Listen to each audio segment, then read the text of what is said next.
अखिलेश का आरोप, सरकार की गलत नीतियों से बर्बाद हुई देश की अर्थव्यवस्था, जनहितों की अनदेखी। सपा अध्यक्ष अखिलेश यादव ने कहा कि भाजपा सरकार की गलत आर्थिक नीतियों ने देश की अर्थव्यवस्था को बर्बाद कर दिया है। लोकसभा चुनाव 2024 को देखते हुए केंद्र सरकार ने लोक लुभावन बजट पेश करने का ढिंढोरा पीट रही है, लेकिन भाजपा सरकार ने महंगाई, बेरोजगारी और भ्रष्टाचार के बुनियादी मुद्दों को दरकिनार कर दिया। जनता का ध्यान बटाने के लिए कुछ घोषणाएं करके चुप्पी साध ली है। उन्होंने बृहस्पतिवार को जारी बयान में कहा, देश की अर्थव्यवस्था पर चंद पूंजीपतियों का कब्जा है। भाजपा राष्ट्रीय संपत्तियों को उन्हीं के हाथों बेच रही है। एक बड़े उद्योगपति का सरकारी संरक्षण की बदौलत साम्राज्य खड़ा हो गया।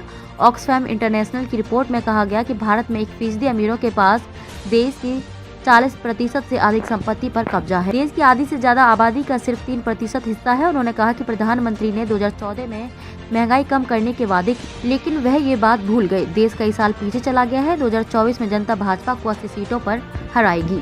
अखिलेश का आरोप, सरकार की गलत नीतियों से बर्बाद हुई देश की अर्थव्यवस्था, जनहितों की अनदेखी। सपा अध्यक्ष अखिलेश यादव ने कहा कि भाजपा सरकार की गलत आर्थिक नीतियों ने देश की अर्थव्यवस्था को बर्बाद कर दिया है। लोकसभा चुनाव 2024 को देखते हुए केंद्र सरकार ने लोक लुभावन बजट पेश करने का ढिंढोरा पीट रही है, लेकिन भाजपा सरकार ने महंगाई, बेरोजगारी और भ्रष्टाचार के बुनियादी मुद्दों को दरकिनार कर दिया। जनता का ध्यान बटाने के लिए कुछ घोषणाएं करके चुप्पी साध ली है। उन्होंने बृहस्पतिवार को जारी बयान में कहा, देश की अर्थव्यवस्था पर चंद पूंजीपतियों का कब्जा है। भाजपा राष्ट्रीय संपत्तियों को उन्हीं के हाथों बेच रही है। एक बड़े उद्योगपति का सरकारी संरक्षण की बदौलत साम्राज्य खड़ा हो गया।